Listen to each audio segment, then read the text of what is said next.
Gentlemen, good day and welcome to Balkrishna Industries Limited Q2 and H1FY26 earnings conference call. This conference call may contain forward-looking statements about the company, which are based on the beliefs, opinions, and expectations of the company as on the date of this call. These statements are not the guarantee of future performance and involve risks and uncertainties that are difficult to predict. As a reminder, all participant lines will be in the listen-only mode, and there will be an opportunity for you to ask questions after the presentation concludes. Should you need assistance during the conference call, please signal an operator by pressing star, then 0 on your touch-tone phone. Please note that this conference is being recorded. I now hand the conference over to Mr. Rajiv Podar, Joint Managing Director of Balkrishna Industries Limited. Thank you, and over to you, sir. Thank you, Ikra. Good morning, everyone, and thank you for joining us today. Along with me, I have Mr. Bajaj, Senior President and Director Commercial and our CFO, Mr. Satish Sharma, Senior President and Director of Strategy and Business Development, Mr. Ravi Joshi, our Deputy CFO, Mr. Sushil Mishra, our Head of Accounts, and SGA, our IR advisors. Let me begin with performance updates. We continue to navigate through a period of significant challenges. During the quarter, tariff-related headwinds intensified, with the U.S. increasing import duties on India to 50%. This development has a severe impact on our U.S. sales, which accounted for approximately 10% of our last year's sales volume. Consequently, the overall sales volume and sales performance for this quarter reflect the decline in shipments to U.S. markets. We would also like to take this opportunity to express our gratitude to the Government of India for the reduction of GST rates, a measure that is expected to stimulate end consumer demand and positively influence the broader market sentiment. Additionally, what we hear from the public domain, there is growing optimism regarding the early conclusions of the trade agreement between India and US, which, once realized, is expected to ease the current tariff challenges and support our medium-term outlook for the United States. While the geopolitical and macro environment, particularly outside India, continues to remain uncertain and warrants cautious optimism, we believe that such short-term headwinds will ultimately strengthen our foundations and create opportunities for sustainable growth in the mid and long term.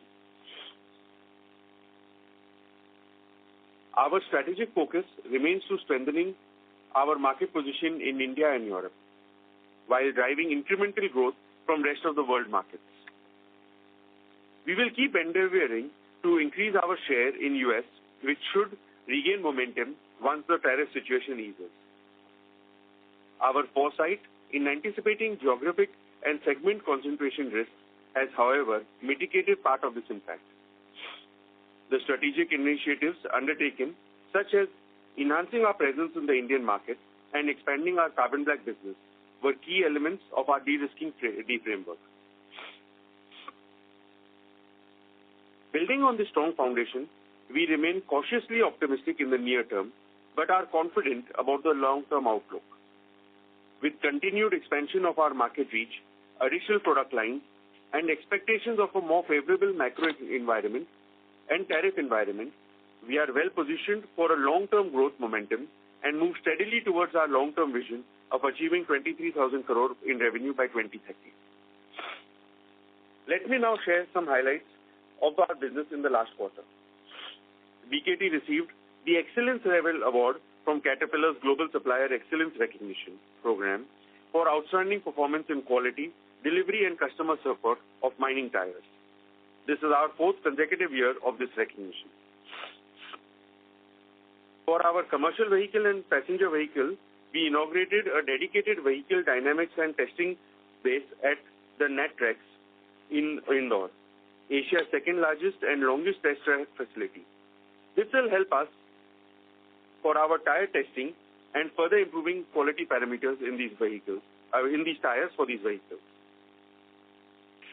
It also gives me immense pleasure to share that BKT Bhuj plant achieved a 5-star grading and a Sword of Honor award for 2025 by the British Safety Council, reflecting best-in-class standards in workplace safety, health management and risk control systems. BKT has been named the title sponsor for the Australia-India Men's ODI and T20 International Series. This is testimony of our commitment to continuously invest in our brand building. We have further strengthened our leadership across regions and end segments.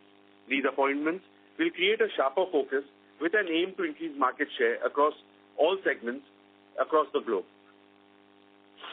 With this, I now move on to operational highlights.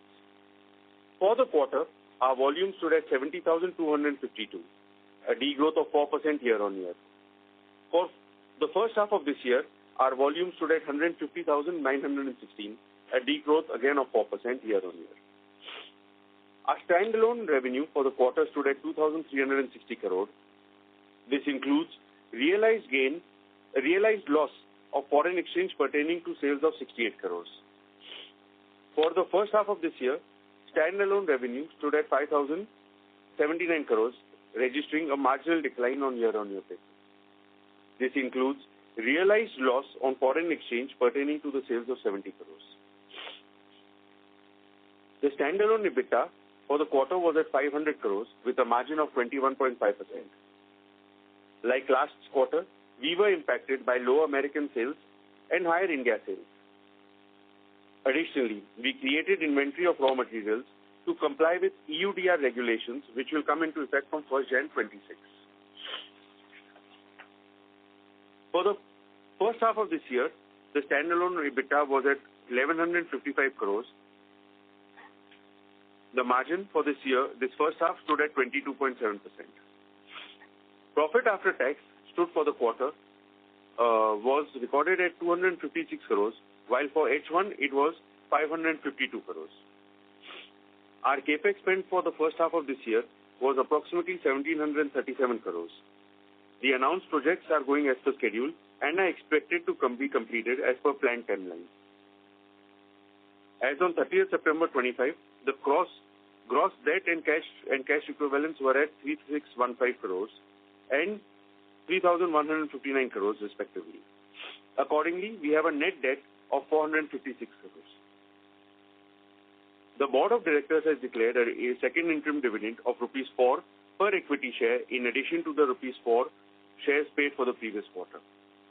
With this, I conclude my opening remarks and leave the floor open for Q&A. Thank you very much. We will now begin the question and answer session. Anyone who wishes to ask a question may press star and 1 on their touchtone telephone. If you wish to remove yourself from the question queue, you may press star and 2. Participants are requested to use handsets while asking a question. Ladies and gentlemen, we will wait for a moment while the question queue assembles.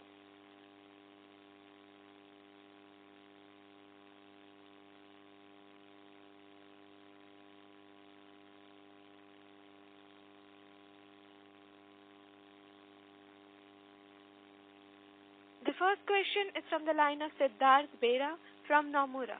Please go ahead. Yeah, thanks for the opportunity. So first question is on the left side. We can't hear you. Hello? Just a second, please. Yeah, is it better now, sir? Hello? Yes, it's better. Go ahead. Okay. So, sir, just wanted to understand first on the US market. I mean, we have seen that impact of tariffs coming through. Assuming, I mean, if it normalizes at some point, how soon can we sort of see the volumes coming back? How are the inventory levels as of now? And how do you think that sort of quickly turns around going ahead? And second is on the Europe also, we have seen a bit of a softness there. What is happening in that market? Is it also related to the trade uncertainty or why demand is low there, and when do you see that recovering as well? So for the US, once the situation eases out, we should be able to, and we start seeing normalization. I think hopefully within a couple of weeks, we should start seeing some turnaround. Also, what we are anticipating is there may be some pent-up demand. So in the short term, it may kickstart something. But we are ready for servicing that market. We'll be ready in about a couple of weeks from once we start getting the orders. And regarding the EU market, there is challenges over there, which we are seeing in the overall market. So we are hopeful these things will ease out as we move forward. Understood. And sir, on the capex side, I mean, we have already done about 1,700 crores in the first half, and you had guided for close to maybe 35 billion rupees over the next 3 years earlier when we sort of started TBR PCR plan. So where should we sort of think about the capex for this year, and how does the 3-year plan look now?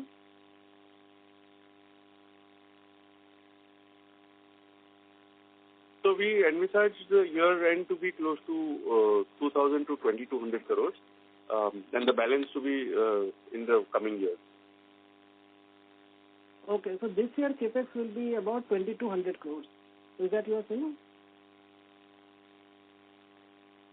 Sorry, can you repeat your question? No, I said that we have already done 17 billion in the first half. So where do we see Yes. the capex for this year, and how should we look at the next 2 years given the plan of 35 billion we had guided for? So we are, that's what I mentioned. This year we see the year ending close to about 2,000 to 2,200 crores. The balance will come in the next year, and so in the next 2 years we will see the whole money being utilized. Okay. So this year first half capex has been a lot higher. Second half we will see some much lesser capex. If Yes, we have to correct. do 22 We'll keep on, as the plant and machines are getting ready, they will keep on deploying. Okay. And will there be any maintenance capex on top of it, or this is the total capex we are talking about? This includes the maintenance. This includes the maintenance capex. Okay. And so lastly, on the ASP and margin side also, we have seen a bit of a correction this quarter. If you can just highlight a couple of reasons for that. Is it only the US share reduction, or anything else here which has impacted the financials? Yeah, so that is because of the geographic mix and the product mix, mainly contributed by these two factors. Understood. And so lastly, on this plan of TBR and PCR, can you sort of highlight now, like we are probably starting the pilot from Q4. So next year, how much do you think we can produce for the TBR sort of project? It will be a slow start, and we will start somewhere in the second half of the next fiscal. Okay. Second half of next fiscal. Okay. Thank you, sir. I'll come back in the queue. Thank you. The next question is from the line of Raghunandan NL from Nuvama Research. Please go ahead. Thank you, sir. Congratulations on the Caterpillar recognition. On my questions for USA, in Q2 the applicable tariff was 25%, and in Q3 the applicable tariff will be 50%. Would that be right, or 50% was already there in place for part of Q2? For the second half of Q2, the 50% was already in place, sir. Understood. And just to clarify, you are absorbing part of the impact in Q2? No, at the moment we are not selling. We are not absorbing anything, so not selling anything. Understood, sir. And there is a tailwind of Euro INR. How is the realization for Q2 versus Q1, and what is the hedge rate for remaining part of the year? So Q2 was almost at par with the Q1, and the numbers I'm not handy, so I may not be able to comment for the rest of it. Got it, sir. And can you share the freight cost as percentage of sales in Q2? Around 6 to 7% of total sales. Got it. And that should remain at this level? Yes. And just the last question, sir. On the input cost, how are you seeing the trend in terms of Q2 versus Q1? and what is the expectation for Q3? And also the EUDR regulation impact, what kind of a cost impact can it have? So all the raw material prices are on softer side, but because of the EUDR, we expect a similar cost for the next quarter. Okay, so Q3 should be a flat QOQ. Yes. Got it, sir. Thank you so much, sir. I'll fall back to the queue. Thank you. The next question is from the line of Mumuksh Mandalesha from Anand Rathi Institutional Equities. Please go ahead. Yeah, thank you, sir, for the opportunity. So, just can you help us understand how the end market US is reacting due to differential tariff? Are some of the Indian peers putting, or are some other players taking some market share temporarily, sir? And in the end market, has there been any price hike been taken, sir? So at the moment, what we understand from our local team in US is that there is they are depleting their stock inventory from there. There is no fresh supplies coming in, and everybody is on a more of a wait and watch across the globe. So it is not that other players are at least from India, are able to eat in or anything, to the best of our knowledge. Okay. And has there been some price hikes taken in the market by the distributors or anything on price hikes, sir? End market price hike? No, at the moment, because they are using old inventory, we don't have any update of any price hikes. But, they may start feeling some pressure once the older stock is depleted. So that time we'll have to see, truly either the tariffs ease out, or then you will get a true color of it if it doesn't ease out in the coming quarters, because the inventory would have depleted by then. Got it, sir. And sir, on the new segment, sir, can you update how are the progress happening in terms of the new product development, in terms of sizes, etc., and how the channel building, sir? Yeah, the progress is as per plan. I cannot share the plan in complete details on the call, but I can clearly state that the progress is to plan. There is no variation to the plan. And like I mentioned in a previous question, we are set to release our first production in the second half of the next year. Got it, sir. And sir, lastly, what is the carbon black sales for this quarter, sir? It is around 55% of the total production. And if you are asking from the turnover point of view, it is less than 10%. Less than 10%. Thank you so much for the opportunity. Thank you. Thank you. The next question is from the line of Yash Agrawal from Nirmal Bang. Please go ahead. Hello, sir. Good. Thank you for the opportunity. I just wanted to understand from the demand side of Europe, like how it will pan out in H2, whether it will get better from current situation.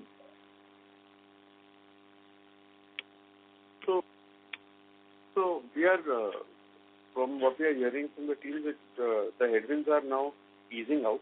Of course, it's too early to give a very rosy picture, but things seem to be easing out. So we are quite confident that the headwinds are easing out. That's what we can say. And also on the U.S. tariff position, like after the resolution and negotiation, how low we expect the tariff to go from current situation? That I think nobody would be able to suggest. Advise how low it should go. As a manufacturer, we would like it to be as low as possible. But what is the number that is for anybody to give you a number? So I think as far as it goes, I think our Indian government is also very positively pushing for it. So we believe we are in safe hands, and whatever the Indian government and concludes with the US team, we will abide by it. Thank you, sir. That's all my side. Thank you. The next question is from the line of Joseph George from IIFL Capital. Please go ahead. Hi, sir. Good morning. I have three questions. The first one is, how much is the margin hit because of the EUDR provisions? Have you already started making it, or will you start making it in the fourth quarter? So some color there.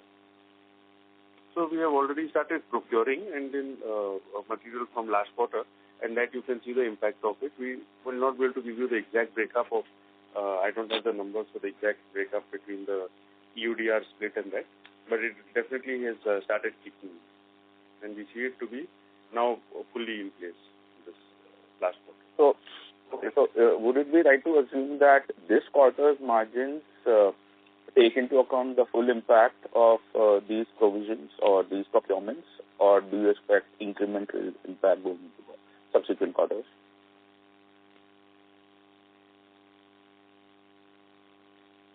So this quarter is not impacted fully. Next quarter it will be fully impacted, but then whatever implication is there, that will be offset by the softening of the other raw materials. Okay, sir. The second question that I had was on carbon black revenues. So when do we expect to see a ramp up in carbon black revenues with the specialty carbon black revenues kicking in? Next financial year we should be able to see. Okay, thank you. The last question is, I think in the past you had guided to a low single-digit kind of a volume growth this year. Is there a revised number that you can give out based on the 1H numbers, or are things too uncertain to really talk about it? We have not given any guidance, but we will always maintain that it is there is too much volatility in the world to give any guidance. So we are not giving any, and we have not given in the last quarter. Okay, sir. Thank you. Done.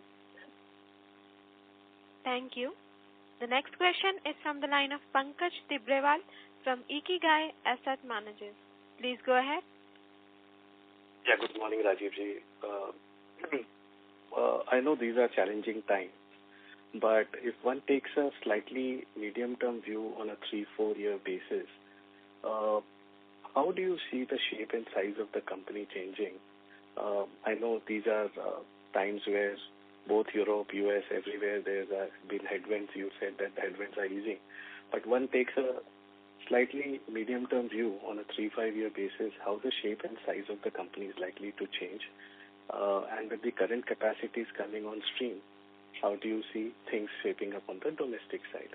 These are the two questions, Rajivji. Thank you. So, thank you, Pankaj, for the question. I think, as I mentioned, that in the short term, there are headwinds and there is humongous volatility. That said, we are not shying away from investment either in the terms of branding or in terms of infrastructure setup, because we believe that these are the times where we have to make our foundation stronger. And the more the foundation becomes stronger, as these headwinds ease out, we will be ready to jump and take use of the opportunity. As far as the midterm view is, we are quite positive, both from the export market, because we believe Europe headwinds are coming, are going to ease out, and with the positive statements from our government and the push that they are making, we believe the US scenario should also ease out.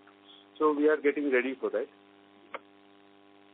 So that is there on the export market. As far as Indian market is going, our strategy to enter that in 2016-17 is paying good dividends now. Otherwise, that would have been a little bit more challenging. So with the Indian GST, as I mentioned, our government has reduced the GST, which will have an impact at the end user level. So midterm, we are quite positive, and long term, I have always mentioned, the company is working towards its vision of 23,000 crore turnover by 2030. So mid to long term, we see the company shaping up in a very strong way. As I mentioned, these are the times where we are investing in manpower. As I mentioned in my speech, we are recruiting wherever we are seeing the gaps in resources. We are investing in plant and machinery with roughly about 1,700 odd crores already spent in the year, and additional money being spent to upgrade and set up new capacities, and also on branding. So all these activities are being done. We are also setting up testing facilities for our newer products. So all these are being done because we see positivity in the mid to long term. So that is how we are seeing the company, and we are building it towards that with a full intent of capturing the markets as and when it is ready. It is, coming back. Fantastic.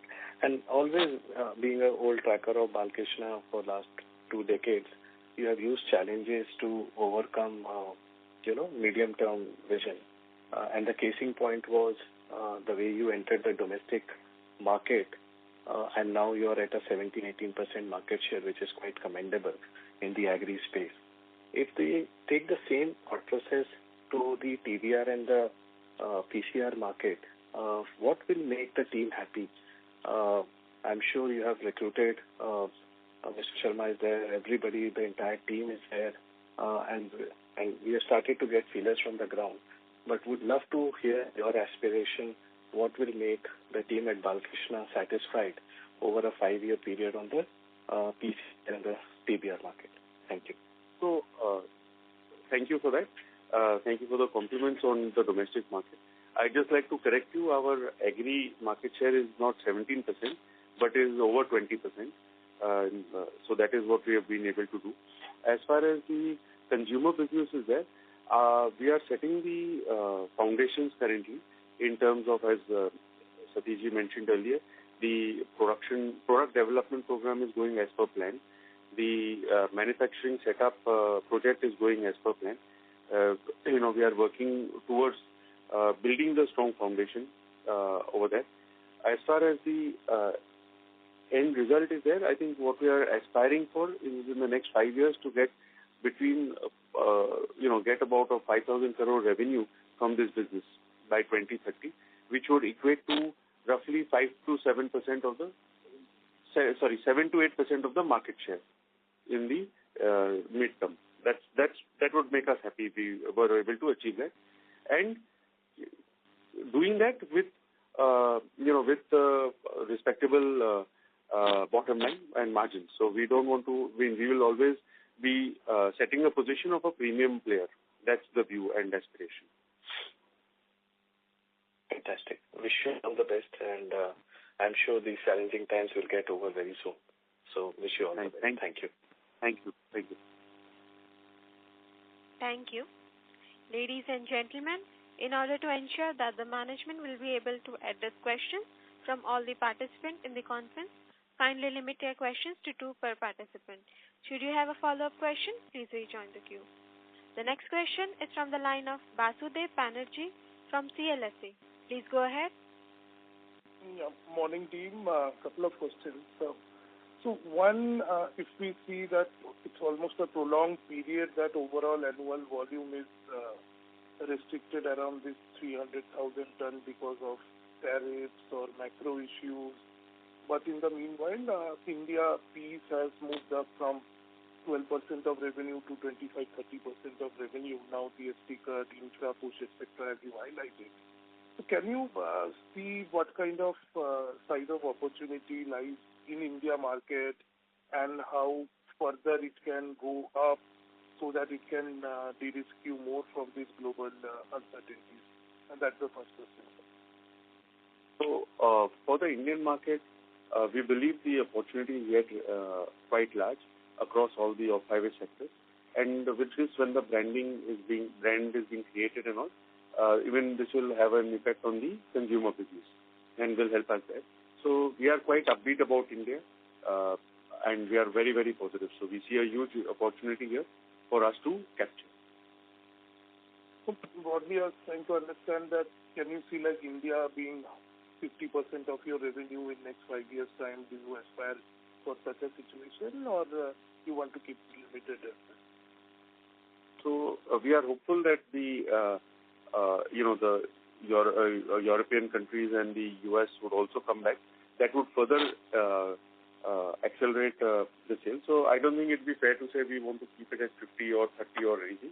We are ready to tackle all the markets So wherever there is an opportunity, we are going after that. So it would be difficult for me to say I want to cap India at 30 or target India at 50 because, I mean, if the world also picks up, we are ready to service them and service India. So we can't, we are not making India at the cost of others or giving priority to one over the other, but we are saying we are ready to service whichever market is, currently ready to accelerate our sales. So we are ready all over. The second question is, sir, again, on the back of this prolonged headwinds in the global market, you have BKT Tires cricket sponsorship in Australia. So if you can define what is the outcome of these initiatives in markets like Australia or new market initiatives you are taking to de-risk the business, because if we see India, Europe and US, in your pie chart, rest of the world revenue mix is not moving up despite headwinds in these developed markets. So how to look at from that angle? So,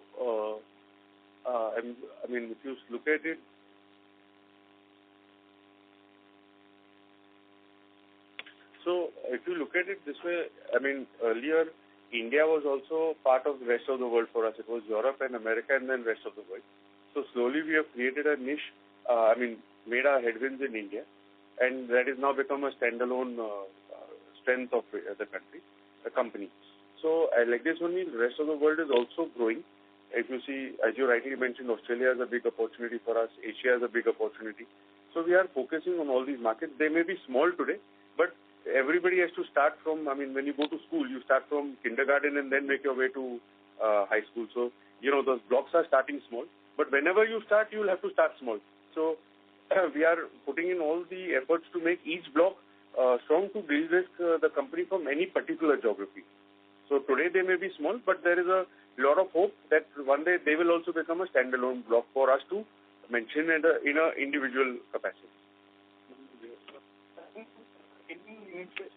Also a lot of these markets would give us benefit in the mining sector, because Australia, Asia would give you, are predominantly mining sector. So with the new setup of mining tires getting in place, these countries also become very important for us. So that's why the blocks are now being looked at as individual blocks.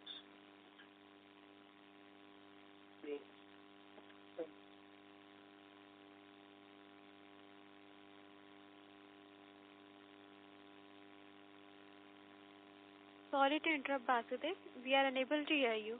Please check your network connection and rejoin the queue. The next question is from the line of Mihit Vora from Equirus. Please go ahead. Thank you for taking my question. So my first question was on the US market, where currently we are seeing this 50% tariff. So just on Q3, do we expect to maintain that 14% share of US business, or it will drastically come down at the current tariff levels as such? At the current tariff levels, it will definitely come down and be compensated by margin, by sales to other geographies. And so, tariff reduced, then things would look positively on that. What tariff levels would we see it as a viable option in terms of where we start supplying? Any number to that? No, I think we'll refrain from commenting on that. All right. Sir, and secondly, on the Europe market, so basically, are we seeing some kind of competitor traction basically from, say, players from China, Thailand, or, say, Europe itself? They are diverting their supplies from US to Europe, and due to which we are seeing some headwinds in the market. Any kind of traction that way? No, overall the European market is challenged. It's facing headwinds. So we are not seeing any such traction from our competitors. If you see, all the players in Europe have also mentioned that Europe is currently going through headwinds. So I think it is just overall volatility and headwinds being faced by them, which is creating this kind of a scenario. So market share remains intact, basically? More or less, yes. Yeah, sir. And lastly, just on the circling back to the US front, in terms of competitors, basically, do they have the domestic capacities that, if import reduces, will they be able to cater to the market in terms of domestic capacities, or they will have to rely on import in the shorter term? I mean, what we see from the numbers of imports, US was and will remain a net importer country. So that's what we can comment on that. All right. Okay, sir. That's all from my side. Thank you. Thank you. The next question is from the line of Jinesh Gandhi from Oak Lane Cap. Please go ahead.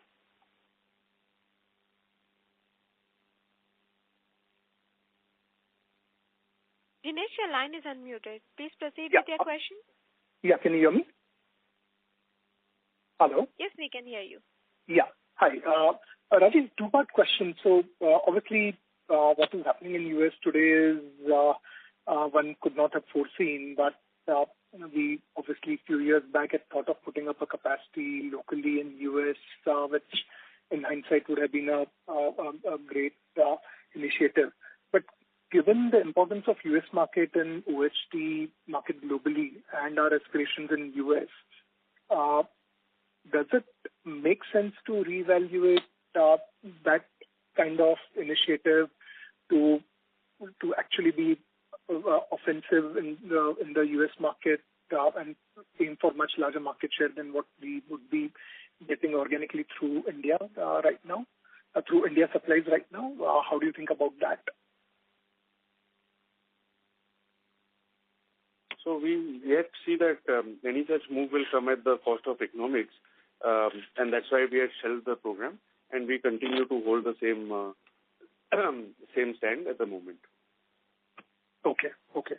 And second question pertains to given the uncertainty longer it stays in the global market, one may see some of your weaker competitors or even bigger competitors defocusing on this segment. So are we open to M&A to strengthen in either in areas of our weakness in terms of product or geography? We are, as I mentioned, we are at BKT. We are always open to opportunities.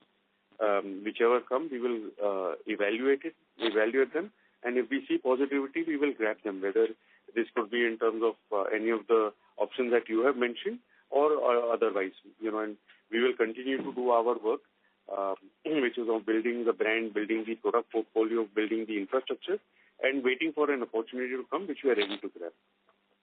Got it. And lastly, just to understand, what was the benefit of RM cost in this quarter, and how do we see that playing out in at least for 3Q, given the trends in the spot prices? So there is no benefit that we have got for RM. Our cost is higher a little bit because the EUDR. As Mr. Bajaj mentioned earlier, that the EUDR impact would fully come in, but that would be offset by some of the other raw materials which have softened. So overall impact should be stable. Okay, but netto, forget the EUDR implications, but the natural rubber prices and synthetic rubber prices would see a reasonable decline in 3Q, which will get offset by EUDR impact. But gross basis, commodity should be a tailwind, right? Yes, it will be safe. Got it. Great, Rajiv. Thanks and all the best. Thank you. The next question is from the line of Rishi Vora from Kotak Securities. Please go ahead. Sir, just one question from my side. On this EUDR regulations, is there any impact which you could quantify for this quarter? I remember when, a couple of quarters back, you had highlighted that the procurement cost of natural rubber will go up by 10%. So that's the ballpark number which we should work with? We don't have that readily available. We are working on it because the other commodities are also going down. So we're trying to see the impact. We don't have that exact number at the moment. Okay, but the procurement cost would be around 10% higher than whatever the spot price is for the natural rubber? No, that is also reduced. So that is why it's a moving number every day. So it's difficult to give a fixed number because every day.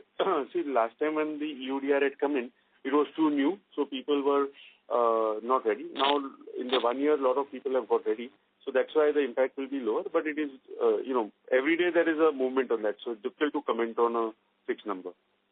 Understood. And sir, just secondly on the EU market, at least we have seen that the agri replacement over the last couple of quarters have been not declining, but kind of have steadied at a slow single-digit growth, and still we are witnessing a decline over there.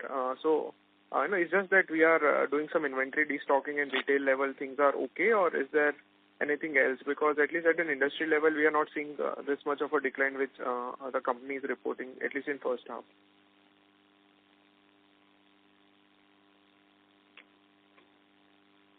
Sorry, can you repeat the question? We missed the question. As in the agri replacement in...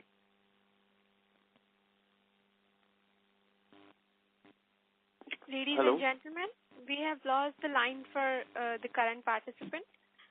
Due to time constraint, this would be the last question for today. I now hand the conference over to the management for closing comments.